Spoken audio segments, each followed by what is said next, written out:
നമസ്കാരം. ശ്രീലങ്കയിലെ തമിഴ് സിംഹള കോൺഫ്ലിക്റ്റ് ഒരുപാട് കഥകൾക്ക് പ്രമേയമായിട്ടുണ്ട്. അതിൽ ഏറ്റവും ശ്രദ്ധേയമായിട്ട് തോന്നിയിട്ടുള്ള ഒന്നാണ് സുഗന്ധി എന്ന ആണ്ടാൾ ദേവനായകി. അതേപോലെ തന്നെ ശ്രീ അഖിലേട്ടൻ്റെ റാം കെയർ ഓഫ് ആനന്ദിയിലും ഒരു പശ്ചാത്തലമായി LTTEയും തമിഴ് ആഭ്യന്തര യുദ്ധവും ഒക്കെ വരുന്നുണ്ട്. തമിഴ് സിംഹള ആഭ്യന്തര കലാപങ്ങളും യുദ്ധങ്ങളും ഒക്കെ വരുന്നുണ്ട്. ഒരുപക്ഷെ പലപ്പോഴും എനിക്ക് തോന്നിയിട്ടുള്ളൊരു കാര്യം, ഒരു ജനതയുടെ ചെറുത്തുനിൽപ്പിനെ ഒരു ഭീകരവാദമായിട്ടും അല്ലെങ്കിൽ യുദ്ധമായിട്ടും അല്ലെങ്കിൽ കടന്നുകയറ്റമായിട്ടും ഒക്കെ പലപ്പോഴും ചിത്രീകരിക്കപ്പെട്ടിട്ടുണ്ട്. ഇപ്പോൾ സുഗന്ധിയിലെ തന്നെ ഒരു ഭാഗം എടുക്കുകയാണെങ്കിൽ ഈ തമിഴ് സിംഹള കോൺഫ്ലിക്റ്റിനെ കുറിച്ച് ധാരാളമായിട്ട് പറയുന്നുണ്ട്. തുടക്കത്തിൽ തന്നെ ഡിവൈൻ പേൾ മുതൽ തന്നെ നമുക്ക് അതിൻ്റെ ഒരു വ്യക്തമായിട്ടുള്ള ചിത്രം ലഭിക്കുന്നുണ്ട്. ഇതിൻ്റെ ഒരു ചരിത്രം തുടങ്ങുന്നത് എവിടെ നിന്നാണ്?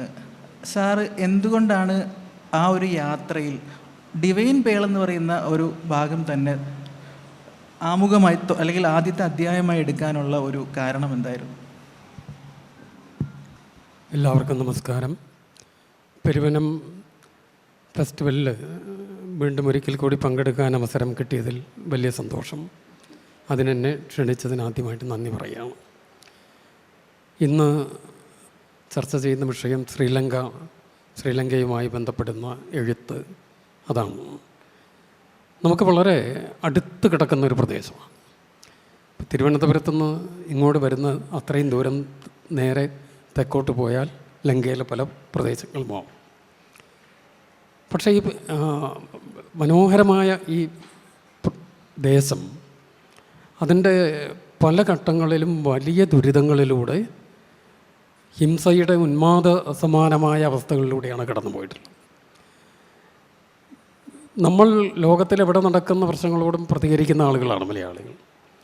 പക്ഷേ നമുക്ക് തൊട്ടടുത്ത് ഉള്ള അടുത്തെന്നുള്ള ജോഗ്രഫിക്കൽ ഡിസ്റ്റൻസ് മാത്രമല്ല ഞാൻ ഉദ്ദേശിച്ചത്, സാംസ്കാരികമായിട്ട് നമ്മൾ വളരെ അടുപ്പമുള്ള ആളുകളാണ്. ഇപ്പം എൻ്റെയൊക്കെ നാട്ടിൽ നിന്ന് ഒരുപാട് പേർ കൊളംബിൽ ജോലി ചെയ്തിരുന്ന ആളുകളുണ്ട്. നമ്മൾ ചെറുപ്പം മുതലേ കേൾക്കുന്നതാണ്.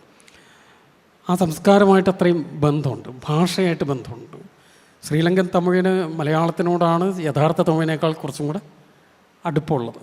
അപ്പം അങ്ങനെ ഒരു പലതരത്തിലും ബന്ധമുള്ള ആഹാരത്തിൽ, വസ്ത്രധാരണത്തിൽ, ഹ്യൂമൻ ഡെവലപ്മെൻറ്റ് ഇൻഡിസസ് എടുത്ത് നോക്കുകയാണെങ്കിൽ പലപ്പോഴും ലങ്കയുടെയും കേരളത്തിൻ്റെയും ഒപ്പം നിൽക്കുന്ന.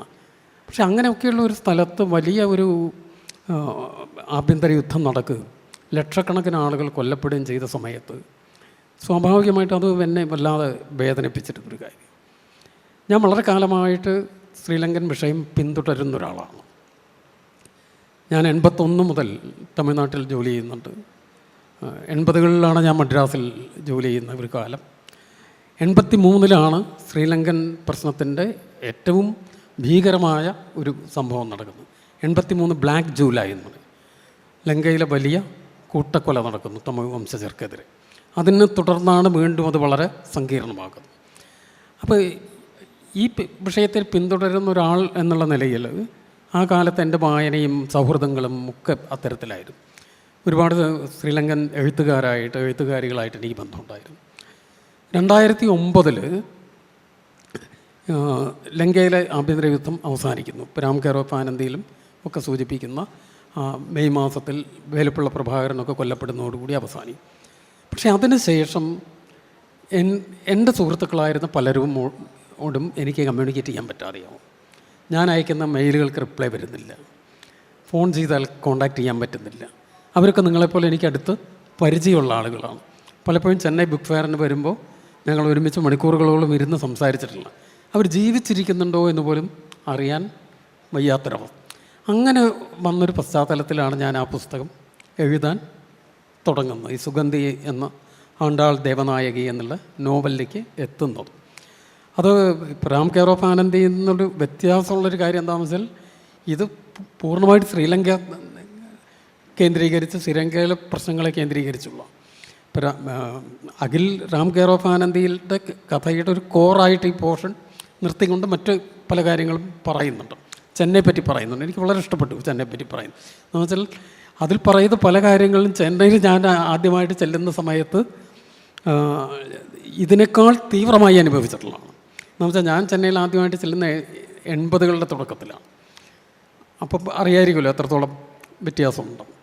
അപ്പോൾ അങ്ങനെ ഒരു പശ്ചാത്തലത്തിലാണ് ഈ ശ്രീലങ്കൻ വിഷയത്തിലേക്ക് എത്തുന്നത്. ഞാൻ തമിഴ് പഠിക്കുന്ന തമിഴ് സംസ്കാരവുമായിട്ട് അടുക്കുന്ന സമയത്ത് അവിടുത്തെ ബേണിംഗ് ഇഷ്യൂ ഇലങ്കൈ ഇഷ്യൂ തന്നെയാണ്. അപ്പോൾ സാഹിത്യ ചർച്ചകളിൽ, സിനിമാ ചർച്ചകളിൽ, പല സൗഹൃദങ്ങളിലും ഒക്കെ അവിടുത്തെ പ്രശ്നങ്ങളാണ് വരുന്നത്. അങ്ങനെയാണ് അതിലേക്ക് എത്തുന്നത്. എനിക്ക് അടുത്തതായിട്ട് ചോദിക്കാനുള്ളത് അഖിലേട്ടനോടാണ്. ഈ രാം കെയർ ഓഫ് ആനന്ദി മൊത്തം വായിച്ചതിൽ എനിക്ക് 2 ക്യാരക്ടേഴ്സാണ് ഏറ്റവും എന്താ പറയുക ഒരു ഹുക്കിംഗ് ആയിട്ട് തോന്നിയിട്ടുള്ളത്. അല്ലെങ്കിൽ എപ്പോഴും എൻ്റെ ചിന്തകളെ, അല്ലെങ്കിൽ എനിക്ക് ഏറ്റവും കൂടുതൽ ബുദ്ധിമുട്ടുണ്ടാക്കിയിട്ടുള്ള, അല്ലെങ്കിൽ എപ്പോഴും ചിന്തകളിൽ ഒരു നോവായിട്ട് കടന്നു വരുന്നൊരു കഥാപാത്രം മല്ലിയാണ്. നമ്മളിതേക്കുറിച്ച് മുമ്പ് സംസാരിച്ചിട്ടുണ്ട്. രണ്ടാമത് ആനന്ദി. ഞാൻ അഖിലേട്ടൻ ഓർക്കുന്നോന്ന് അറിയത്തില്ല, ഞാൻ ചോദിച്ചു ഈ 2 കഥാപാത്രങ്ങളും റിയലി നമ്മൾക്കിടയിൽ ജീവിച്ചിരുന്നിട്ടുള്ള, അഖിലേട്ടൻ കണ്ടിട്ടുള്ള ആൾക്കാരാണോ? ഉറപ്പാണ് മല്ലി തീർച്ചയായിട്ടും കണ്ടിട്ടുള്ളൊരു വ്യക്തിയായിരിക്കും. ആനന്ദി അത്തരത്തിൽ നമുക്ക് ചുറ്റും എവിടെയോ ജീവിച്ചിരിക്കുന്ന ഒരു കഥാപാത്രമാണോ, അതോ അത് സാങ്കല്പികമാണോ? സാങ്കല്പികമാണെങ്കിൽ എങ്ങനെ ഇത്ര തീവ്രതയോടെ അവരുടെ അനുഭവങ്ങളെ വിവരിക്കാൻ സാധിച്ചു? ഇതെനിക്ക് എപ്പോഴും തോന്നിയിട്ടുള്ള ഒരു കൺഫ്യൂഷനാണ്. റിയൽ ആയിരിക്കുമോ, അല്ലെങ്കിൽ ഒരു സാങ്കല്പികമാണെങ്കിൽ ഇത്രയും തീവ്രമായിട്ട് അവതരിപ്പിക്കാൻ പറ്റുമോ? എല്ലാവർക്കും നമസ്കാരം. വളരെയധികം സന്തോഷം. ഞാൻ ആദ്യമായിട്ടാണ് ഇവിടെ പങ്കെടുക്കുന്നത്. ഇത്രയും ആൾക്കാർ ഈ ഒരു ഉച്ച സമയത്ത് ഇവിടെ വന്നിരിക്കുന്നത് കാണുമ്പോൾ തന്നെ സന്തോഷമുണ്ട്. നമുക്ക് സെഷനിലേക്ക് വരികയാണെങ്കിൽ, സാറ് 80കളിലാണ് അവിടെ എത്തിയത് തന്നെ ചെന്നൈയിൽ. ഞാൻ ജനിച്ചത് 93-ലാണ്. അപ്പോൾ അത്രയും അനുഭവങ്ങൾ സാറിനുണ്ട്. പക്ഷേ എനിക്ക് ഈ ശ്രീലങ്കൻ ഇഷ്യൂസ് എന്ന് പറയുമ്പോൾ, ഞാൻ സ്കൂളിൽ പഠിക്കുമ്പോൾ തന്നെ ആ ഒരു ഇത് കഴിഞ്ഞു, യുദ്ധം കഴിഞ്ഞു. പിന്നെ നമ്മളപ്പോൾ കുട്ടിയായിരിക്കുന്നതുകൊണ്ട് കൂടുതലും നമ്മൾ പത്രങ്ങളിൽ കാണുന്നത് മാത്രമേ നമുക്ക് അറിവുള്ളൂ.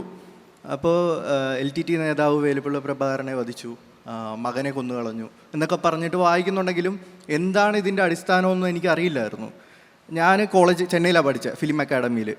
അപ്പോൾ ഒരു ദിവസം ക്ലാസ്സിൽ പഠിക്കുന്ന സുഹൃത്ത് തൊട്ടടുത്ത ഹോസ്റ്റലിലാണ് താമസിക്കുന്നത്. അപ്പോൾ ഞങ്ങൾ കുറച്ച് കൂട്ടുകാർ റൂമിൽ പോയിരിക്കാറുണ്ട്. അപ്പോൾ റൂമിൽ പോകുന്ന സമയത്ത് ഇവൻ ഷർട്ട് മാറ്റിയിട്ട് ടീഷർട്ട് ഇടുകയാണ്. അപ്പോൾ നോക്കിയപ്പോൾ ശരീരത്ത് മൊത്തം പാടുകളാണ്. അപ്പം ഞാൻ ഇത് തന്നെ പറ്റിയെന്ന് ചോദിച്ചു. അപ്പോൾ അവൻ പറഞ്ഞു അത് ഷെല്ല് പൊട്ടിത്തെറിച്ചപ്പോൾ കയറിയതാണെന്ന് പറഞ്ഞ് ചെറുപ്പത്തിൽ. അപ്പം എനിക്കറിയില്ല എന്താ സംഭവം. ഞാൻ ചോദിച്ചാൽ അതെന്താ ഒന്ന് പറഞ്ഞു തരാമെന്ന് ചോദിച്ചു. അപ്പോൾ പറഞ്ഞ് ഞങ്ങൾ താമസിക്കുന്ന ഒരു ചേരി ഉണ്ടായിരുന്നു, അവിടെ കൊണ്ടുവന്നിട്ട് ഷെല്ല് കൊണ്ടുവന്നിടും. അത് പൊട്ടി തുളച്ച് പലരുടെ നെഞ്ചിലൊക്കെ തുളച്ച് കയറി ഇത് കിട്ടാതെ ഹോസ്പിറ്റലിൽ പോകാനൊന്നും പറ്റാതെ, ആ സമയത്ത് യുദ്ധസമയത്ത് ഹോസ്പിറ്റലിൽ പറ്റില്ല, ഇവർ തന്നെ ട്രീറ്റ്മെൻറ്റൊക്കെ എടുക്കുന്നത്, പുഴുത്ത് മരിക്കുമെന്ന് പറഞ്ഞ ആൾക്കാർ. അതിൽ നിന്ന് രക്ഷപ്പെട്ടു പോയ ഒരാളാണ് ഇവനെന്ന് പറഞ്ഞു. അപ്പോഴാണ് ഞാൻ ഇതിനെപ്പറ്റി കൂടുതലായിട്ട് ചിന്തിക്കുന്നത്. അതുപോലെ തന്നെ ഇവൻ്റെ ഒരു കസിൻ ചേച്ചേനെ ബ്രൂട്ടലി ആ യുദ്ധസമയത്ത് കുറേ ആൾക്കാർ കയറുന്ന റേപ്പ് ചെയ്ത് കൊന്നാന്നും കൂടെ പറഞ്ഞു കേട്ടപ്പോൾ എനിക്ക് ഭയങ്കര സങ്കടം തോന്നി. ഈ സമയം ഞാൻ റാം കെയർ ഓഫ് ആനന്ദി എഴുതാൻ വേണ്ടിയിട്ട് പോയതാണ് ചെന്നൈയിൽ. റാം കെയർ ഓഫ് ആനന്ദി ഒന്നും അറിയില്ല, അവിടുന്ന് കുറച്ച് അനുഭവങ്ങൾ സമ്പാദിക്കുക, അവിടെ പോയിട്ട് എഴുതുക, അങ്ങനെയുള്ളൊരിത് മാത്രമേ ഉള്ളൂ. അപ്പം ഞാൻ വിചാരിച്ചു ഈ ഒരു കാര്യം ഇതിൻ്റെ അകത്ത് വേണം എന്ന്. അപ്പോൾ അവൻ പറഞ്ഞതിൽ നിന്നിട്ട് അവിടെ സ്ത്രീകൾ അനുഭവിച്ച കാര്യങ്ങൾ എനിക്ക് ഭയങ്കര ഷോക്കിംഗ് ആയിട്ട് തോന്നി. ഈ യുദ്ധം നടക്കുന്ന സമയത്ത് ചെറുപ്പക്കാർ വന്ന് കാട്ടിലൊക്കെ ഒളിച്ചിരിക്കും. അപ്പോൾ ഈ ബോംബ് വർഷിക്കുന്ന സമയത്ത് സ്ത്രീകളും കുട്ടികളും പേടിച്ച് കാട്ടിലേക്ക് ഓടിപ്പോകും. അപ്പോൾ ഇവന്മാർ നല്ല സ്ത്രീകളെ കിട്ടാൻ വേണ്ടി നോക്കി അവിടെ ഇരുന്നിട്ട് അവരെ കൊണ്ടുപോയി റേപ്പ് ചെയ്യും. ഒന്ന് ആലോചിച്ച് നോക്കിയേ, ജീവനും കൊണ്ട് ഓടുന്ന ആൾക്കാരെ ആ സമയത്ത് കാട്ടിൽ ഒളിച്ചിരുന്ന് കൊണ്ടുപോയി ബ്രൂട്ടലി റേപ്പ് ചെയ്യും. അപ്പോൾ ഭർത്താക്കന്മാർ കൂടെ ഉണ്ടെങ്കിൽ അവരെ അറ്റാക്ക് ചെയ്യും. അപ്പോൾ ആ ഒരു ഇൻസിഡൻറ്റ് കേട്ടപ്പോൾ എനിക്ക് ഭയങ്കര വിഷമം തോന്നി. അങ്ങനെയാണ് ഞാൻ ആനന്ദി എന്ന് പറഞ്ഞൊരു കഥാപാത്രത്തിലേക്ക് എത്തുന്നത്. അപ്പോൾ അവൻ എന്നെ ഒരു ദിവസം വൈകുന്നേരം കൊണ്ടുപോയിട്ട് യുദ്ധസമയത്ത് വന്നിട്ടുള്ള കുറേ ആൾക്കാരെ പരിചയപ്പെടുത്തി. അവർക്കൊന്നും ഐഡൻറ്റിറ്റിയൊക്കെ പല രീതിയിൽ അവർ ജീവിക്കുന്ന സത്യത്തിൽ ജീവിക്കണം, അതായത് ഭക്ഷണം വേണം, എവിടെയെങ്കിലും ഒന്ന് ഉറങ്ങണം, അത് മാത്രമേ ഉള്ളൂ. അല്ലാതെ ഒന്നും വീട് വേണമെന്നോ ബംഗ്ലാവ് വേണമെന്നോ കാറ് വേണമെന്നോ ഒന്നുമില്ല. അവർക്ക് ഇന്ത്യ അഭയം കിട്ടി, അവരവിടെ ജീവിക്കുന്നു. അപ്പോൾ സ്വന്തം നമ്മൾ ജനിച്ചു വളർന്ന നമ്മുടെ നാട്ടുകാർ നല്ല സന്തോഷത്തോടുകൂടി താമസിച്ച ഒരു സ്ഥലത്ത് നിന്നിട്ട് പലായനം ചെയ്ത് ഒന്ന് ആലോചിക്കും, വേറൊരു രാജ്യത്ത് പോയി അവിടെ അഭയാർത്ഥീനെ കണക്ക് താമസിക്കുന്നത്. അങ്ങനെ ആൾക്കാരെ കണ്ടപ്പോൾ എനിക്ക് തോന്നി അങ്ങനെ ഒരു കഥാപാത്രം വേണം. യുദ്ധത്തെപ്പറ്റി നമുക്ക് എഴുതാൻ പറ്റും, പക്ഷേ യുദ്ധം കൊണ്ട് അനുഭവിക്കുന്ന സാധാരണക്കാരുണ്ടല്ലോ, ഇതിലൊന്നും യുദ്ധം ചെയ്യാൻ പോവാത്ത, അല്ലെങ്കിൽ അതിൽ പീഡനം അനുഭവിച്ചിട്ടുള്ള ആൾക്കാർ. അതേസമയം ഒരുപാട് റേപ്പ് ചെയ്യപ്പെട്ടിട്ടുള്ള പെൺകുട്ടികളെയൊക്കെ കൊണ്ടുവന്നിട്ടുണ്ട് ഇവിടെ തമിഴ്നാട്ടിൽ കൊണ്ടുവന്ന് ട്രീറ്റ്മെൻറ്റ് എടുത്തിട്ട് അവർ തമിഴ്നാട്ടിൽ പലയിടത്തും കല്യാണം കഴിച്ച് താമസിക്കുന്നുണ്ട് കുട്ടികളുമായിട്ട്. അപ്പം അങ്ങനെയുള്ള ആൾക്കാരെയൊക്കെ പോയി കണ്ടു. അപ്പോൾ അവരിൽ നിന്നിട്ട് കിട്ടിയിട്ടുള്ള ഒരു കഥാപാത്രമാണ് ആനന്ദി. ഒരിക്കലും അങ്ങനെ ഒരു കഥാപാത്രം ഇല്ല, പക്ഷേ ഒരുപാട് പേരുടെ അനുഭവങ്ങളെല്ലാം കൂടെ ചേർന്നിട്ടുള്ള ഒരു സത്താണ് ആനന്ദി. അതിലൊരു സംശയം ഉള്ളത്, ആ ഭാഗത്ത് തന്നെ വിവരിക്കുന്ന ഒരു കാര്യമുണ്ട്. സ്വന്തം അച്ഛനെയും അമ്മയെ പോലും ഒന്ന് കെട്ടിപ്പുണരാൻ ഭയമാണ്. അങ്ങനെ ചെയ്താൽ അവർ പൊട്ടിത്തെറിക്കുമോ എന്നുള്ളൊരു പേടിയാണ്. ഇതും അദ്ദേഹത്തിൻ്റെ അനുഭവത്തിൽ നിന്ന് അറിഞ്ഞിട്ടുള്ള കാര്യമാണോ? ഇതിൻ്റെ അകത്ത് കടൽ കടന്നു പോകുന്ന കുറേ ആൾക്കാരുണ്ട്. അപ്പോൾ എനിക്ക് ഭയങ്കര അത്ഭുതമായിരുന്നു. അതായത് നമ്മുടെ കേരളത്തിൽ നിന്ന് ഇതിൻ്റെ അകത്ത് സാറിന് അറിയാമല്ലോ, അതിൻ്റെ അകത്ത് മുനമ്പത്ത് നിന്നിട്ട് മുനമ്പത്ത് പോയത് ഇപ്പോൾ റീസെൻ്റ്ലി നടന്നിട്ടുള്ളതാണ്. അപ്പോൾ ഒരു ദിവസം ഞാൻ വീട്ടിലിങ്ങനെ ഇരിക്കുമ്പോൾ അച്ഛൻ TV വെച്ചിരിക്കും ഒച്ചത്തിൽ ഉച്ച സമയത്ത്. അപ്പം അച്ഛൻ പറഞ്ഞാൽ കുറേ ആൾക്കാർ ഓസ്ട്രേലിയക്ക് പോയെന്ന് മുനമ്പത്ത് നിന്ന്. അപ്പോൾ എനിക്കത് വിശ്വസിക്കാൻ പറ്റിയില്ല, ഒരു മത്സ്യബന്ധന ബോട്ടിൽ എങ്ങനെയാണ് ഈ പോകുന്നതെന്ന്. അപ്പോൾ ആരുടെയൊക്കെയോ ID കാർഡ് പോലീസിന് കിട്ടിയപ്പോൾ അത് ശ്രീലങ്കക്കാരാണ്. അവർ വർഷങ്ങളായിട്ട് ഇവിടെ വന്നു, ഇവിടുന്ന് എങ്ങനെയെങ്കിലും അടുത്ത കരയിലേക്ക് പോവുകയാണ്. അപ്പം എനിക്ക് തോന്നി ഇത്രയും ദൂരം എങ്ങനെ ഒരു ബോട്ടിൽ ഇത്രയും ദിവസം കുറച്ച് ഭക്ഷണം കുഞ്ഞുങ്ങളൊക്കെ ആയിട്ടാണ് പോകുന്നത്. അപ്പം ഞാൻ ഇതേ ഫ്രണ്ടിനെ വിളിച്ചിട്ട് ഞാൻ ചോദിച്ചു, എടാ ഇങ്ങനെ ഒരു സംഭവം അറിഞ്ഞല്ലോ. അപ്പോൾ അവൻ പറഞ്ഞ്, മച്ചാ എൻ്റെ കുറേ കൂട്ടുകാർ ഓസ്ട്രേലിയയിലുണ്ട്, അങ്ങനെ പോയവരാന്ന് പറഞ്ഞു. അപ്പം ഞാൻ അതിനെപ്പറ്റി സ്റ്റഡി ചെയ്തപ്പോൾ അങ്ങനെയുള്ള ഒരു കാര്യം കൂടി കിട്ടി. അതായത് എനിക്ക് തോന്നുന്ന ഒരു ബുക്കുണ്ട്, ക്രിസ്മസ് ദ്വീപിലേക്ക് ഒരു യാത്ര എന്ന് പറഞ്ഞ് DC ബുക്സ് പ്രസിദ്ധീകരിച്ചതാണ്. അത് എനിക്ക് വായിക്കാൻ പറ്റില്ല, കാരണം അത് എഡിഷൻസ് കിട്ടുന്നില്ലായിരുന്നു. അത് ഒരുപാട് ആഗ്രഹിക്കുന്ന ഒരു ബുക്കാണ്. അതിൻ്റെ അകത്ത് ഡീറ്റെയിൽ ആയിട്ട് പറയുന്നുണ്ടെന്ന് പറഞ്ഞു. പിന്നെ ഞാൻ ഈ പോയ ആൾക്കാരെ കോണ്ടാക്ട് ചെയ്തു, അവരുടെയൊക്കെ ചോദിച്ചു അവരുടെ എങ്ങനെയായിരുന്നു അവരുടെ പോക്കെന്ന്. പോകുന്ന വഴിക്ക് ചിലർ മരിച്ചു പോകും. ഇപ്പോൾ സ്വന്തം കുഞ്ഞായിരിക്കും മരണപ്പെടുന്നത്. അപ്പോൾ അവർ കടലിൽ ഉപേക്ഷിക്കും അതിനെ. അതായത് കൂടെ ഉള്ള ഒരാളെ ഉപേക്ഷിച്ചിട്ട് എങ്ങനെയെങ്കിലും എത്തിപ്പെടാനുള്ള ഒരു ഇതുണ്ടല്ലോ. അപ്പോൾ അതൊക്കെ കേട്ടപ്പോൾ എനിക്ക് ഭയങ്കരമായിട്ട് മെൻ്റലി ഭയങ്കരമായിട്ട്, നമ്മൾ സത്യത്തിൽ നമ്മളൊരു സേഫ് സോണിലുള്ള ആൾക്കാരല്ലേ. നമ്മളിവിടെ ഇരിക്കുമ്പോൾ നമുക്ക് സുഖമായിട്ട് ഇതുപോലെ മനുഷ്യരോട് സംസാരിക്കാം, വീട്ടിൽ കിടന്നുറങ്ങാം, സമാധാനം. നമുക്ക് ഏറ്റവും സമാധാനം എന്ന് പറയുന്നത് നമുക്ക് സുരക്ഷിതമായിട്ട് 4 ചുവരുകൾക്കുള്ളിൽ കിടന്നുറങ്ങുന്നതാണ്. ഇതേ സമയം എപ്പോൾ പൊട്ടിത്തെറിക്കും, എന്തുവന്ന് വീഴും എന്ന ഒരു പേടിയിൽ ജീവിച്ചിട്ട് നാട് വിട്ടുപോയ ആൾക്കാരുണ്ടല്ലോ. അതൊരു ഭയങ്കര ഒരു ബുദ്ധിമുട്ടാണ് നമുക്ക്. ഇപ്പോഴും യുദ്ധം നടന്നുകൊണ്ടിരിക്കുകയാണ് പല സ്ഥലങ്ങളിലും. അതിൻ്റെ ഒരു ഇതിൽ നിന്നിട്ട് വന്നിട്ടുള്ളതാണ്. നമ്മളിപ്പോഴും പറയുന്നു പല സ്ഥലങ്ങളിലും യുദ്ധം നടന്നിരിക്കുന്നു. 2009 ശ്രീലങ്കയിൽ ആഭ്യന്തര കലാപം അവസാനിച്ചു എന്ന് നമ്മൾ പറയുമ്പോൾ പോലും ഇപ്പോഴും ശ്രീലങ്കയിൽ തമിഴ് വംശജർ ഇതേ പീഡനങ്ങൾ അനുഭവിച്ചുകൊണ്ടിരിക്കുന്നു എന്നാണ് അറിയാൻ കഴിയുന്നത്. ഒരുപക്ഷെ ആരും അതിനോട് പ്രതികരിച്ച് കണ്ടിട്ടുമില്ല. ഈവൻ പ്രതികരിക്കേണ്ട ആളുകൾ പോലും അതിനോട് കണ്ണടയ്ക്കുന്നതായിട്ട് കണ്ടിട്ടുണ്ട്. ഇതിനെക്കുറിച്ച് സാറിൻ്റെ അഭിപ്രായത്തിൽ ഒരു നമ്മളെന്താ പറയുക, ഒരു നിർദ്ദേശം സമർപ്പിക്കുകയാണ്, അല്ലെങ്കിൽ ഈ ആഭ്യന്തര കലാപം അവസാനിപ്പിക്കാനായിട്ട്, അല്ലെങ്കിൽ ഇങ്ങനെയുള്ള ഒരു വിവേചനം അവസാനിപ്പിക്കാനായിട്ട് എന്തായിരിക്കും ഒരു പ്രപ്പോസൽ പോലെ വെക്കുക? എന്തൊരു കാര്യം ചെയ്താലായിരിക്കും ഇവർക്കൊരു സമാധാനമായിട്ട് ജീവിക്കാനുള്ളൊരു സാഹചര്യം ഒരുങ്ങുക തമിഴ് വംശജർക്ക്? ശ്രീലങ്കൻ തമിഴ് പ്രശ്നം വളരെ സങ്കീർണമാണ്. അതിന് ഒരു ലളിത പരിഹാരങ്ങളൊന്നുമില്ല എന്നുള്ളതാണ് ഞാൻ വളരെ കാലമായിട്ട് പിന്തുടരുന്നൊരു വിഷയമാണ്. ഇപ്പം സുഗന്ധി എഴുതാൻ വേണ്ടി പലതവണ യാത്ര ചെയ്തതിന് ശേഷമാണ്.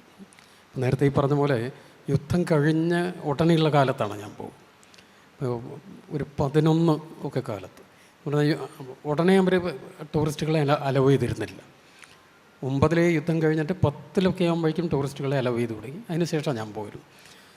അപ്പോൾ ധാരാളം യാത്ര ചെയ്ത് ഒരുപാട് ആളുകളെ കണ്ട് അവരായിട്ട് സംസാരിച്ച് പലരും നമ്മളെ ഞെട്ടിപ്പിക്കുന്ന സംഭവങ്ങളാണ് അവർ ഷെയർ ചെയ്യുക. ഞാനിപ്പോഴും ഓർക്കുന്നുണ്ട്, ഒരു ഡ്രൈവർ, ഞങ്ങളുടെ കാർ ഓടിച്ചിരുന്നൊരു ഡ്രൈവറുണ്ട്. എൻ്റെ 2 സുഹൃത്തുക്കളും ഞാനും കൂടെ പോരും. അപ്പോൾ അദ്ദേഹത്തിനോട് എന്ത് ചോദിച്ചാലും ഒന്നും ഉത്തരം പറയില്ല. ഇപ്പോൾ ഇടത്തോട്ട് പോകാൻ പറഞ്ഞാൽ ഇടത്തോട്ട് പോകും, വലത്തോട്ട് പോകാൻ പറഞ്ഞാൽ വേറെ. ഞാനാണെങ്കിൽ നമുക്ക് എഴുതാൻ കൂടുതൽ വിവരങ്ങൾ കിട്ടാൻ വേണ്ടി പുള്ളിയോട് പലതും സംസാരിക്കാൻ ട്രൈ ചെയ്യും, ഒരു റെസ്പോൺസില്ല. അവസാനം ഈ അപകടമുള്ള സ്ഥലങ്ങളൊക്കെ പുതുക്കുടിയിരിപ്പ് എന്ന് പറയും, അവിടെയാണ് ഏറ്റവും അധികം ഈ LTTയുടെ കേന്ദ്രമായിരുന്ന സ്ഥലം. അതൊക്കെ കഴിഞ്ഞതിന് ശേഷമാണ് അദ്ദേഹം ആദ്യമായിട്ട് സംസാരിക്കുന്നത്. ആ സംസാരിച്ചപ്പോൾ പറഞ്ഞ വാചകം ഞാനിപ്പോഴും ഓർക്കുന്നുണ്ട്, സാർ നമുക്ക് അരസിയലെ പറ്റി പേശ വേണ്ട സാർ, സിനിമാവെ പറ്റി പേശலாம், സിനിമയെ പറ്റി. അപ്പോൾ നമ്മൾ വിചാരിക്കും എന്താ ഇയാൾ സിനിമ, അങ്ങനെയല്ല. അടുത്ത സ്റ്റെപ്പ് വിശദീകരിച്ചപ്പോഴാണ് മനസ്സിലായത് അയാളുടെ കുടുംബത്തിൽ അയാളുടെ ഭാര്യ, മകൾ ഒക്കെ റേപ്പ് ചെയ്യപ്പെട്ടും കൊല്ലപ്പെട്ടും ഒക്കെ മൊത്തം നശിച്ചു പോയൊരു മനുഷ്യനാണ്. അയാൾ ജീവിച്ചിരിക്കുന്നതേ ഒരു അത്ഭുതമാണ്. ശിവപാലൻ എന്നാണ് അയാൾ.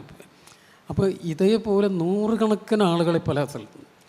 അപ്പം അത് ഈ സംഭവങ്ങളെല്ലാം കഴിഞ്ഞ് പുസ്തകം വന്നതിനൊക്കെ ശേഷം ഞാൻ കഴിഞ്ഞ നവംബറിലും കൂടെ പോയിരുന്നു ലങ്കയിൽ. എൻ്റെ അവസാനത്തെ യാത്ര നവംബറിലെ. ഇപ്പോഴും ഈ കനലുകളൊന്നും അടഞ്ഞിട്ടില്ല. ഇപ്പോൾ ഇത്തവണ പോയപ്പോൾ ഞങ്ങൾ മന്നാറിലും ജാഫ്നയിലും വന്നിയിലും ഒക്കെ യാത്ര ചെയ്തു. അപ്പോൾ അവിടെ എല്ലാം ഓരോ 20 കിലോമീറ്റർ ഡിസ്റ്റൻസിലും ഒരു പട്ടാള ക്യാമ്പുണ്ട്. പോകുന്ന ഇടങ്ങളിലെല്ലാം നമ്മുടെ വാഹനം നിർത്തി പരിശോധിക്കുന്നുണ്ട്.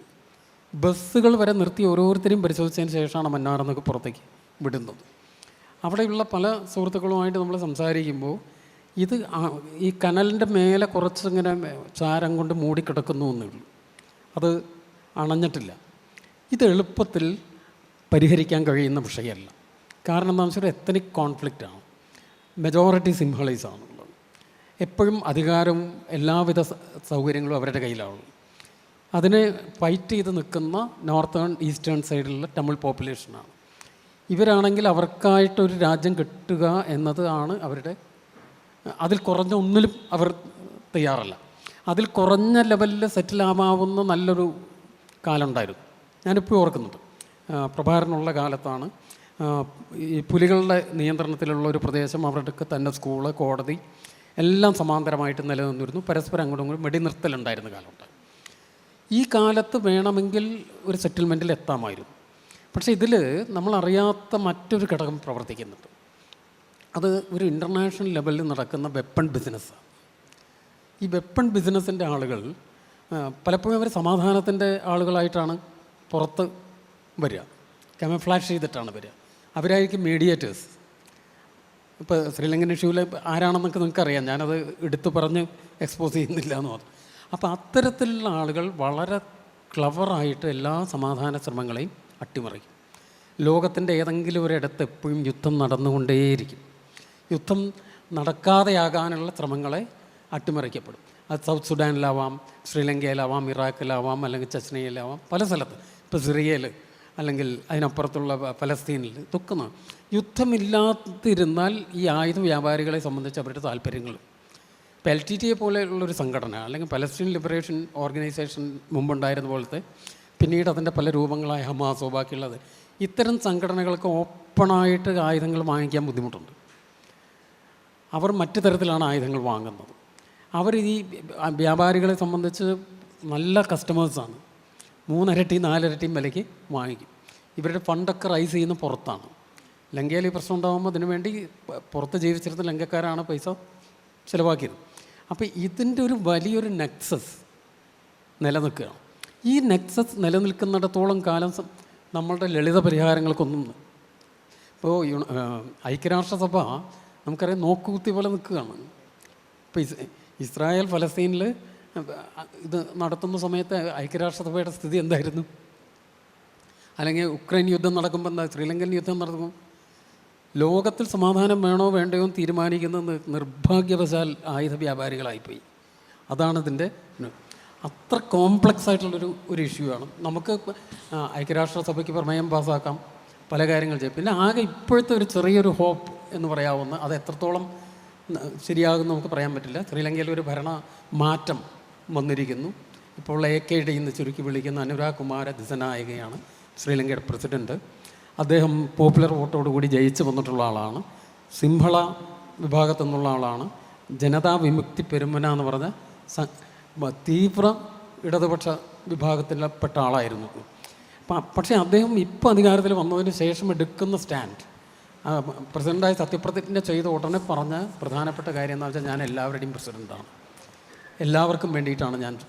വളരെ പക്വതയോടു കൂടിയാണ് ഇതുവരെയുള്ള പ്രവൃത്തി. ഇപ്പോൾ ഇന്ത്യ സന്ദർശിച്ചിരുന്നു അദ്ദേഹം. ആദ്യത്തെ ഒരു ഇൻ്റർനാഷണൽ വിസിറ്റ് ഇന്ത്യയിലേക്കായിരുന്നു. ലോകത്തിൽ എല്ലാ രാജ്യങ്ങളോടും നല്ല ടേംസിൽ പോകാനാണ്. പക്ഷേ അദ്ദേഹത്തിന് പോലും ഈ കഴിഞ്ഞ തെരഞ്ഞെടുപ്പിൽ ജാഫ്നയിൽ 7%, വന്നിയിൽ 12% വോട്ടേ കിട്ടുന്നുള്ളൂ. തമിഴ് ഭൂരിപക്ഷത്തിൻ്റെ പിന്തുണ ഈ പറയുന്ന അനുരാഗ് കുമാര ദിസനായകയ്ക്കും ഇല്ല എന്ന്. അല്ല, ആ ഒരു പശ്ചാത്തലത്തിൽ ഒരു ചോദ്യം കൂടി ഇത് നമ്മളിപ്പോൾ എന്തുകൊണ്ടായിരിക്കും ഇന്ത്യ ഈ പ്രശ്നത്തിൽ ഇടപെടാത്തത്? അതുപോലെ തന്നെ നമ്മളിപ്പം സാറ് പരാമർശിച്ച പോലെ തന്നെ പലസ്തീനിലെ ഇഷ്യൂ ആണെങ്കിലും അല്ലെങ്കിൽ ഉക്രൈനിലെ ഇഷ്യൂ ആണെങ്കിലും ഒക്കെ നമ്മുടെ കേരളത്തിൽ പോലും ഒരുപാട് ചർച്ചയായിട്ടുണ്ട്. സാറ് തുടക്കത്തിൽ പറഞ്ഞ പോലെ തന്നെ നമ്മുടെ തൊട്ടടുത്ത് കിടക്കുന്ന ശ്രീലങ്കയെ ആരും കാണാൻ ശ്രമിക്കുന്നില്ല. ഒരു ജനശ്രദ്ധ പിടിച്ചു പറ്റാൻ കഴിയാതെ പോകുന്നത് അവിടുത്തെ തമിഴ് വംശജരുടെ സമാധാനത്തിനുള്ള ശ്രമങ്ങൾക്ക് ഒരു വിലങ്ങുതടിയാവുന്നുണ്ട്, ഒരു ജനശ്രദ്ധ പിടിച്ചു പറ്റാൻ കഴിയാതെ പോകുന്നത്. അതിന് വളരെ പൊളിറ്റിക്കലായിട്ടുള്ള ചില കാരണങ്ങളുണ്ട് ഇത് സംഭവിക്കാത്തതിന്. ഇപ്പം ഇന്ത്യ എന്തുകൊണ്ട് ഇടപെടുന്നില്ല? ഇന്ത്യ ഇടപെട്ടതിൻ്റെ ഒരു ചരിത്രമുണ്ട്. ഇന്ത്യ ഇടപെട്ടതിൻ്റെ ചരിത്രവും അതിൻ്റെ ഫലങ്ങളും നമ്മുടെ ഓർമ്മയിൽ നിന്ന് മാഞ്ഞിട്ടില്ല. സമീപ ഭൂതകാലമാണ്, ഇമ്മീഡിയറ്റ് പാസ്റ്റിലാണ്. ഇപ്പം നമുക്ക് രാജീവ് ഗാന്ധി പ്രധാനമന്ത്രിയായിരിക്കുന്ന സമയത്ത് ശ്രീലങ്കയുടെ പ്രസിഡൻ്റായിരുന്ന ജയവർദ്ധനയാണ്. ജയവർദ്ധന ഒരു മാസ്റ്റർ സ്റ്റേറ്റ്സ്മാൻ ആയിരുന്നു. വളരെ തന്ത്രപൂർവ്വം ഇന്ത്യയെ ഇടപെടിക്കുകയാണ് ചെയ്തത്. എന്നു വെച്ചാൽ തമിഴ് ഇഷ്യൂവിൽ അവർക്ക് വേണ്ടി എല്ലാ പിന്തുണയും കൊടുക്കുന്നത് ഇന്ത്യയിൽ നിന്നാണെന്ന് തിരിച്ചറിഞ്ഞുകൊണ്ട് ഇന്ത്യയെ തന്നെ അതിൽ ഇൻവോൾവ് ചെയ്യുകയും ഇന്ത്യയുടെ പീസ് കീപ്പിംഗ് ഫോഴ്സിനെ അയക്കുകയും. ഇന്ത്യൻ പീസ് കീപ്പിംഗ് ഫോഴ്സ് ശ്രീലങ്കയിൽ ചെന്നോടുകൂടി ആ പ്രശ്നം വളരെ കൂടുതൽ വഷളാവുകയാണ് ചെയ്തത്. വഷളാവുക എന്ന് മാത്രമല്ല, ഈ പുലികളുടെ ഇടയിലും ഇന്ത്യക്കാർക്കിടയിലും സിംഹളരുടെ ഇടയിലും എല്ലാം പ്രശ്നങ്ങളാകും. അതാണ് അവസാനം രാജീവ് ഗാന്ധിയുടെ ജീവൻ വരെ പ്രശ്നമാകുന്നു.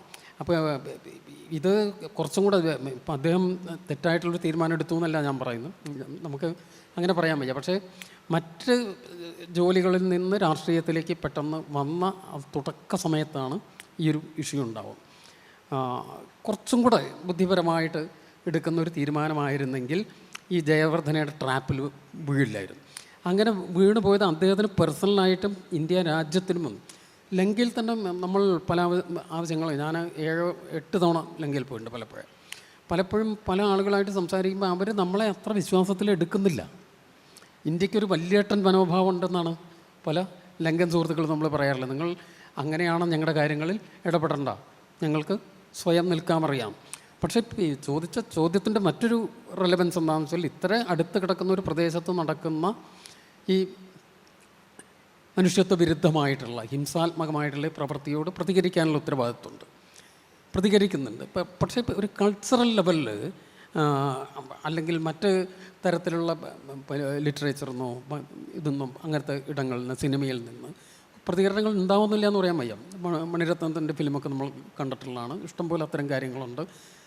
തമിഴ്നാടിനെ സംബന്ധിച്ച് പ്രധാന വിഷയമാണ്.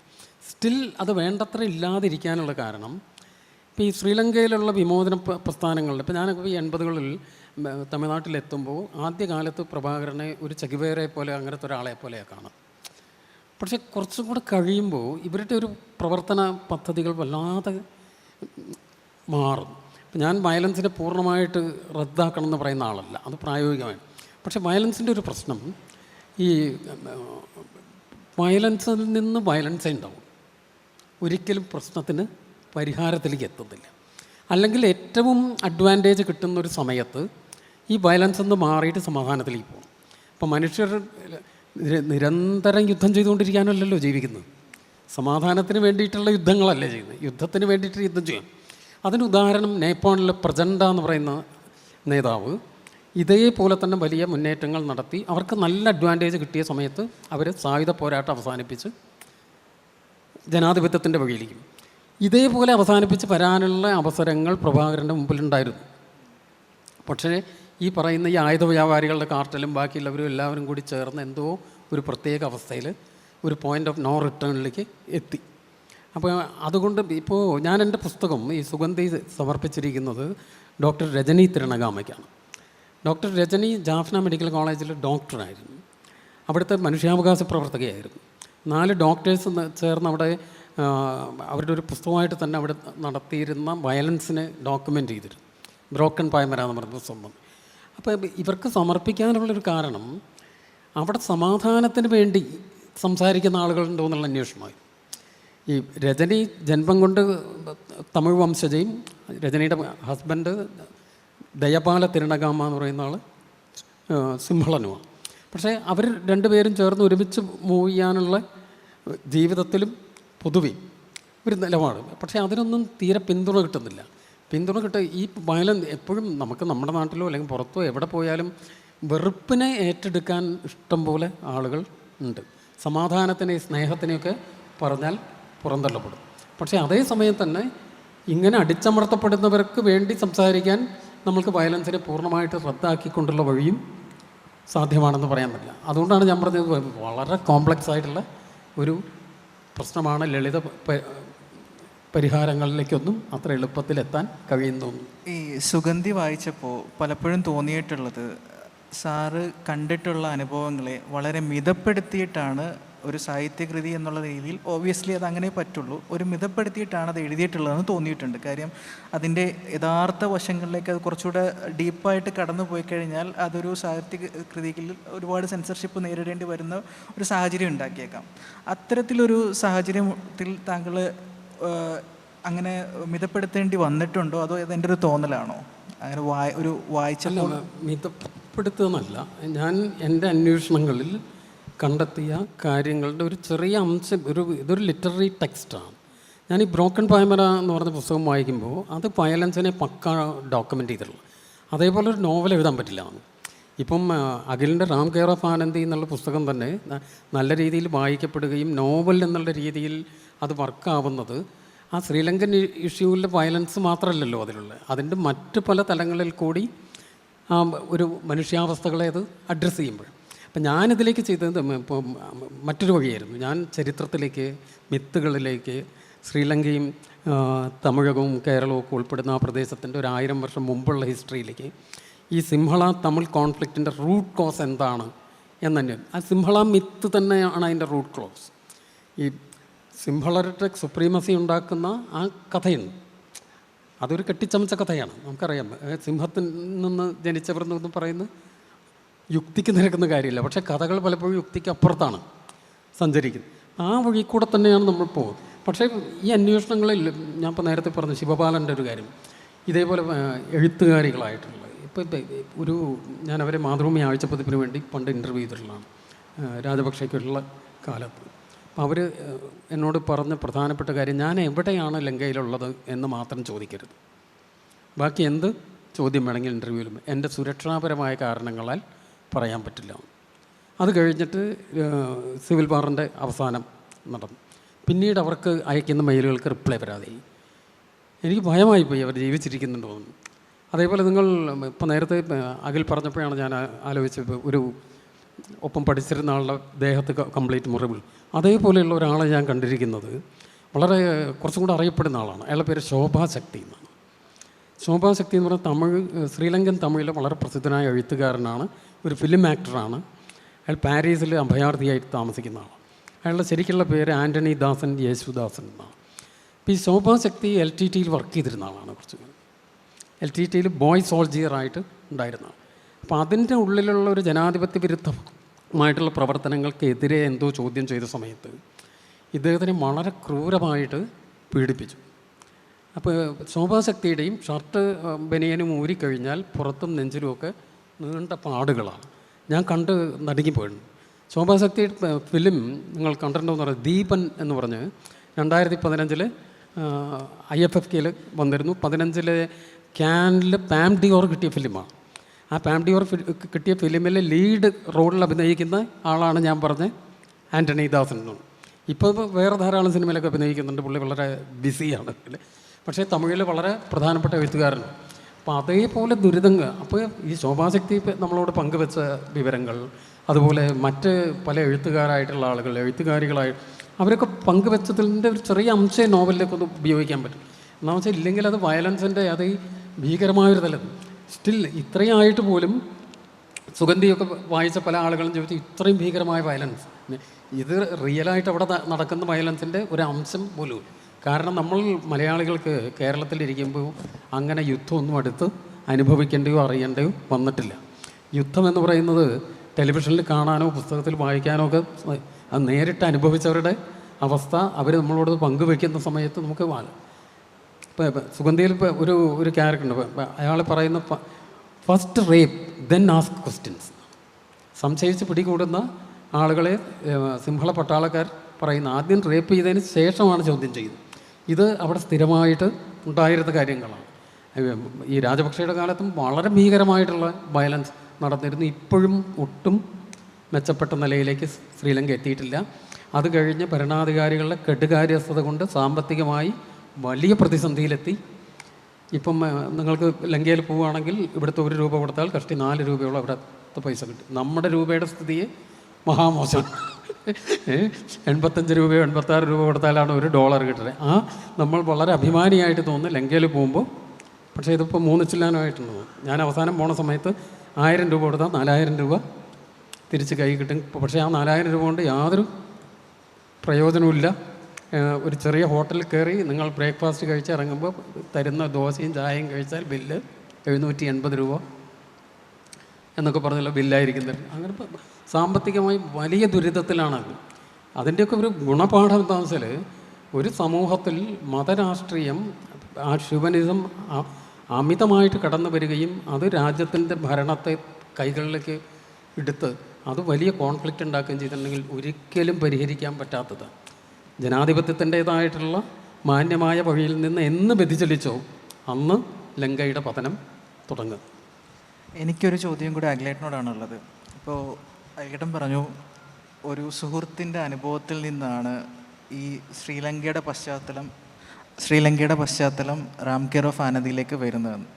പക്ഷേ ഇത്രയും ഒരു ഇൻഡെപ്തായിട്ട് അത് എഴുതാനായിട്ട് മറ്റ് വ്യക്തികളുടെ എന്തെങ്കിലും ടെസ്റ്റിമോണിയൽസോ അല്ലെങ്കിൽ അനുഭവങ്ങളെക്കുറിച്ച് അറിയുകയോ അങ്ങനെ എന്തെങ്കിലും വന്നിട്ടുണ്ടോ?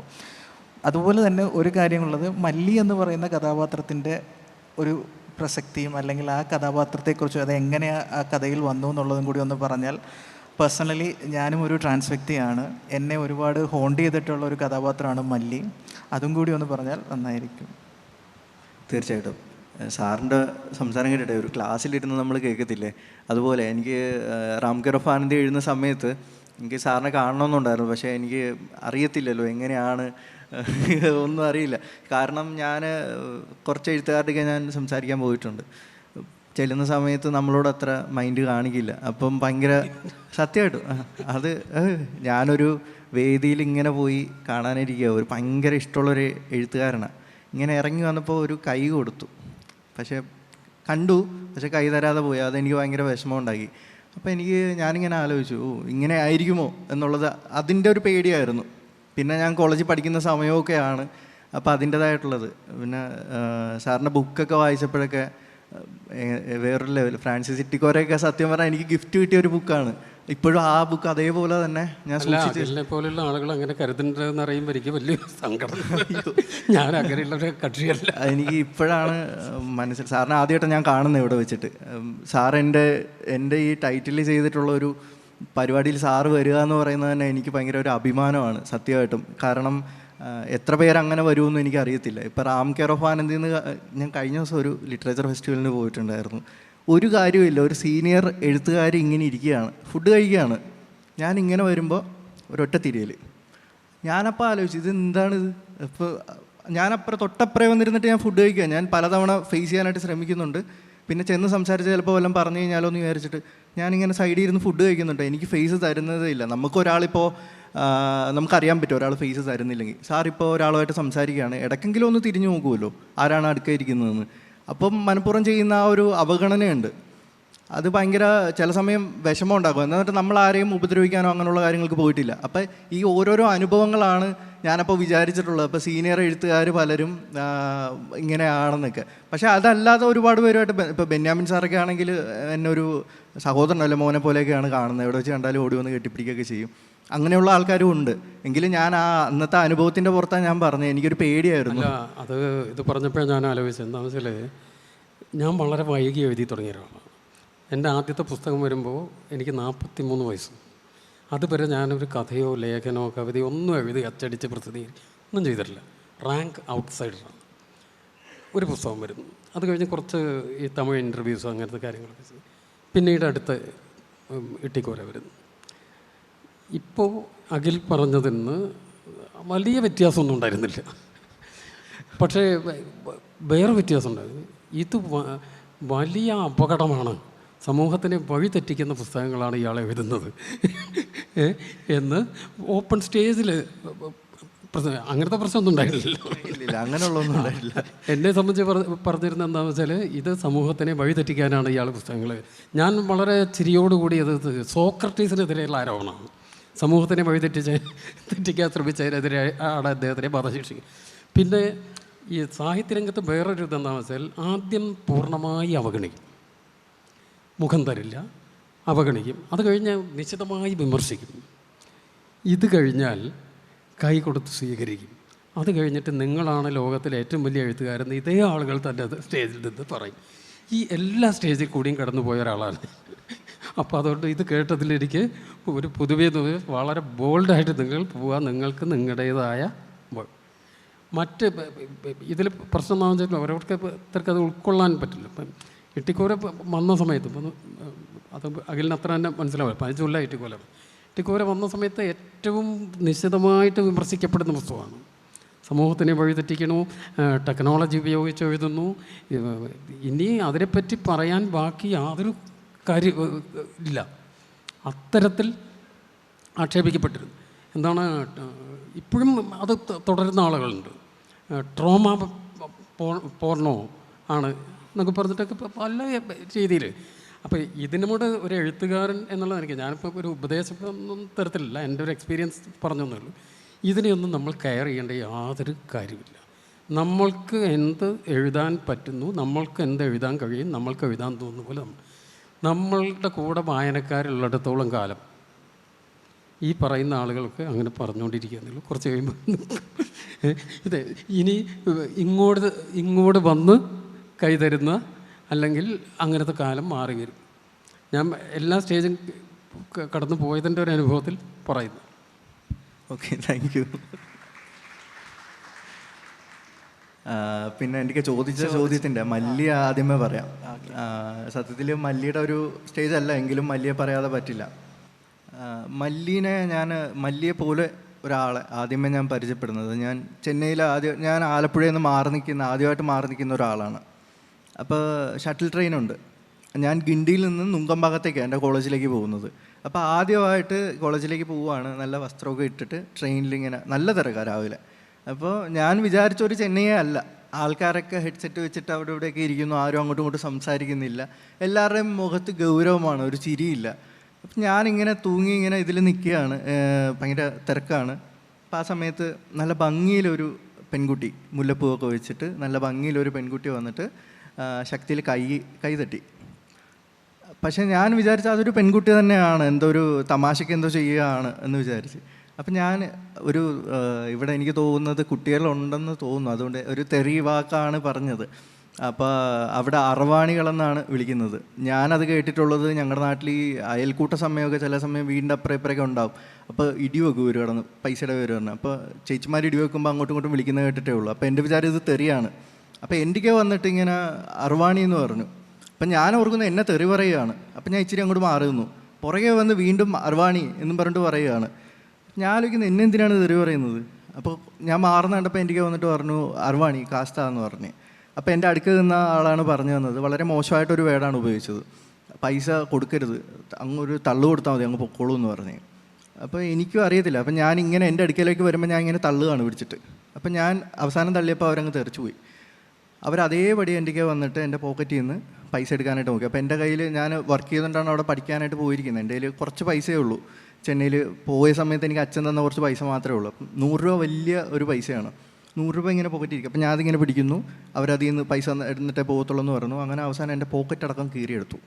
അപ്പോൾ ആ സമയത്ത് ഒരു മാമ്പളം എന്ന് പറഞ്ഞൊരു സ്റ്റേഷനിൽ ട്രെയിൻ നിർത്തിയ സമയമാണ്. അപ്പോൾ റെയിൽവേ പോലീസ് നിൽപ്പുണ്ട്, ഇത് കണ്ടു. വന്നിട്ട് മുതുകിന് നല്ല ലാത്തിക്കടി കൊടുത്തു. അപ്പോൾ ഇവർ ഓടുന്നു, പ്ലാറ്റ്ഫോമിൽ വീഴുന്നു, ഇറങ്ങി പിന്നെ ഓടുന്നു. അപ്പോൾ എനിക്ക് പേടിയായി. ഞാൻ എന്നിട്ട് കോളേജിൽ ഫസ്റ്റ് ഡേ പോവുകയാണ്. ഇത്രയും പേടിച്ചിട്ടാണ് ഞാൻ കോളേജിൽ പോകുന്നത്, ഷർട്ടൊക്കെ കീറിയിട്ട്. അപ്പോൾ എനിക്ക് ഭയങ്കര ഒരു പേടിയായി മാറി. ഞാൻ ക്ലാസ്സിൽ പോയിരുന്നിട്ട് ഞാൻ ഇത് പറഞ്ഞപ്പോൾ തമിഴ് ആൾക്കാരാണ് ഫുള്ളും, ഞാൻ മാത്രമേ ഉള്ളൂ മലയാളി. അപ്പോൾ അവർ പറഞ്ഞാടാ നിന്നെ എന്തിനാ ഇങ്ങനെ ചെയ്തത്, നീ അങ്ങ് പറഞ്ഞ് എന്തെങ്കിലും ചീത്ത പറഞ്ഞു വിട്ടാൽ പോരായിരുന്നോ എന്ന് ചോദിച്ചു. എങ്കിലും അത് കഴിഞ്ഞു. പിറ്റേ ദിവസം ആയപ്പോഴേക്കും ഇതേ ആൾ, എൻ്റെ ട്രാൻസ് വ്യക്തി വന്നിട്ട് കയ്യിൽ 10-ൻ്റെ 20-ൻ്റെയും കുറേ നോട്ടുണ്ടായിരുന്നു. അതുകൊണ്ട് തന്നിട്ട് പറഞ്ഞ് സോറി, അത് ഷർട്ട് കീറുമെന്നൊന്നും വിചാരിച്ചില്ല, ഒരു ഷർട്ട് പുതിയത് വാങ്ങിക്കുമെന്ന് പറഞ്ഞ്. അപ്പോൾ എനിക്ക് എന്തോ അവർക്ക് തോന്നിയ ഒരു ഖേദം ആണ്. അപ്പം ഞാൻ പറഞ്ഞ് അതിനാകപ്പെടാൻ കണ്ട ഒരു 10-200 രൂപ കണ്ടേ ഉള്ളൂ. ഞാൻ പറഞ്ഞു എൻ്റെ ഡെനിമിൻ്റെ ഷർട്ടായിരുന്നു, ഈ വിലയ്ക്ക് ഡെനിം ഷർട്ട് വാങ്ങിത്തരുമോ എന്ന് ചോദിച്ചു. അപ്പോൾ ഞാൻ പറഞ്ഞു എൻ്റെ കൂടെ ഒന്ന് വാ, തുണിക്കട വരെ വരുമോ എന്ന് ചോദിച്ചു. അപ്പോൾ അവർ ചോദിച്ചു നീ എൻ്റെ കൂടെ കൊണ്ടുപോകുമെന്ന് ചോദിച്ചു കൂടെ. ഞാൻ പറഞ്ഞു അതിനെന്താ. അങ്ങനെ ഞങ്ങൾ ടി നഗറിൽ പോയി ഒരു കടയിൽ കയറി ഷർട്ട് എടുത്തു. ഞാനാ പൈസ കൊടുത്തത്. അപ്പോൾ ഞാൻ പറഞ്ഞു എനിക്ക് അമ്മയ്ക്ക് ഒരു സാരി വാങ്ങണം, ഒന്ന് സെലക്ട് ചെയ്ത് തരുമോ എന്ന് ചോദിച്ചു. ഒരു ഇതിൻ്റെ പുറത്ത് ചോദിച്ച കൗതുകത്തിൻ്റെ. അപ്പോൾ അങ്ങനെ അവർ ഒരു സാരിയും കൂടെ സെലക്ട് ചെയ്ത് കഴിഞ്ഞിട്ട് ഞാൻ ആ കവർ എടുത്തിട്ട് തിരിച്ച് വരുമ്പോൾ സ്റ്റേഷനിൽ നിന്ന് ഞാനത് അങ്ങ് കൈ കൊടുത്തിട്ട് ഞാൻ പറഞ്ഞത് എൻ്റെ അമ്മയ്ക്കല്ല, നിങ്ങൾക്ക് വാങ്ങിയതാണ്, ഈ ഷർട്ടൊന്ന് വാങ്ങി ഇത് തന്നല്ലോ, അതുകൊണ്ട് കുഴപ്പമില്ല, ഇത് എടുത്തോ എന്ന് പറഞ്ഞു. അങ്ങനെ തുടങ്ങിയ ഒരു സൗഹൃദമുണ്ട് ഒരു ട്രാൻസ്ജെൻഡറുമായിട്ട്. പിറ്റേ ദിവസം ഞാൻ നോക്കുമ്പോൾ ആ കളർ സാരിക്ക് ചേരുന്ന ബ്ലൗസ് ഇട്ട് കമ്മലൊക്കെ ഭംഗിയിൽ അത് നല്ല അണിഞ്ഞൊരുങ്ങി സ്റ്റേഷനിൽ വന്ന് എന്നെ വെയിറ്റ് ചെയ്ത് നിൽക്കുക. ഇങ്ങനെ ആ ഒരു കാഴ്ച കണ്ടപ്പോൾ എനിക്ക് സന്തോഷം തോന്നി. അപ്പോൾ ഓരോ ദിവസം ഞങ്ങളുടെ ഫ്രണ്ട്ഷിപ്പ് കൂടി വന്നു. ഇവരൊരു 10-13 പേരാണ് ആ ഒരു സ്റ്റേഷനിൽ. ഭിക്ഷാടനമാണ് അവിടുത്തെ ഒരു അവസ്ഥ. എന്താണെന്ന് പറഞ്ഞിട്ട് അവിടെ ജോലി കിട്ടത്തില്ല, താമസിക്കാൻ ഒരു സൗകര്യമില്ല. പാലത്തിൻ്റെ താഴെ സാരി മുറികളിലാണ് അവർ കിടന്നുറങ്ങുന്നത്. അപ്പം ഓരോ ദിവസം ഞാൻ ചിലപ്പോൾ ഞാൻ നന്നായിട്ട് പായസം ഉണ്ടാക്കും. അപ്പോൾ ഫ്ലാറ്റിൽ നിന്ന് ഒരു ഡപ്പയ്ക്കകത്ത് പായസം ഉണ്ടാക്കി കൊണ്ടുവന്ന് കൊടുക്കും. ഓരോ സ്പൂൺ അവർ കഴിക്കും. ചില സമയം അവരെനിക്ക് എന്തെങ്കിലും കരുതി വെക്കും. അങ്ങനെ ആ ഒരു ഫ്രണ്ട്ഷിപ്പായി. ആ സമയത്ത് ഗിണ്ടി അവിടെ ഉണ്ടായിരുന്ന സമയത്ത് ഗിണ്ടിയിൽ ഒരു ട്രാൻസ്ജെൻഡറിൻ്റെ രാത്രി ആരോ പിടിച്ചിട്ട് പോയിട്ട് കത്തിക്കരിച്ച കൊണ്ടുവന്ന് ഇട്ടത്. അപ്പോൾ അത് ഇവരിലുണ്ടാക്കുന്ന ആ കഥ, അതായത് അവരെ അത് ഷോക്കാകുന്നില്ല. അവരും ഒരു ദിവസം അങ്ങനെ മരണപ്പെടുമെന്ന് ചിന്തിക്കുന്ന ആൾക്കാരാണ്. എനിക്ക് ഭയങ്കര ഷോക്കായി. നമ്മൾ ജീവനോടെ കണ്ടൊരു വ്യക്തി കത്തിക്കരിഞ്ഞ് കിടക്കുകയാണ്. ആ ഒരു സംഭവം ആണ് എന്നെ ശരിക്കും ഹോണ്ട് ചെയ്തത്. എനിക്ക് വേണമെങ്കിൽ ഇത് വായിക്കാത്തവരുണ്ടാവാം, മല്ലിക്ക് എന്താ സംഭവിക്കുന്നതെന്ന് ചിലപ്പോൾ ട്വിസ്റ്റാണത്, റിവീൽ ചെയ്താലും കുഴപ്പമില്ല. എല്ലാവരും എനിക്ക് ചോദിക്കും എന്തുകൊണ്ടാണ് ആ ഒരു കഥാപാത്രത്തെ അത്രയും കൊണ്ടുവന്നിട്ട് കൊന്നു കളഞ്ഞതെന്ന് ചോദിച്ചു. ഞാൻ പറഞ്ഞു എനിക്ക് വേണമെങ്കിൽ അവരൊരു നർത്തകി ആകാനായിട്ട് ആഗ്രഹിച്ച ഒരാളാണ്. എനിക്ക് വേണമെങ്കിൽ അവരൊരു ഡാൻസ് ക്ലാസ് തുടങ്ങുന്നതായിട്ടോ അല്ലെങ്കിൽ എന്തെങ്കിലും കലാതിലകമാകുന്നതായിട്ടൊക്കെ എനിക്ക് ആക്കാം. പക്ഷേ എന്താണ് ചെന്നൈയിൽ നടക്കുന്നത് അതെനിക്ക് എൻ്റെ ബുക്കിൽ കാണിക്കണം. അതുകൊണ്ട് മാത്രമാണ് ഞാൻ മല്ലിയെ കൊന്നതെന്ന് ഞാൻ പറഞ്ഞു. അഖിലേട്ടൻ ഇതൊക്കെ പറയുമ്പോൾ ഈ അവസ്ഥകളിലൂടെ എല്ലാം കടന്നു വന്നൊരു വ്യക്തിയാണ് ഞാൻ.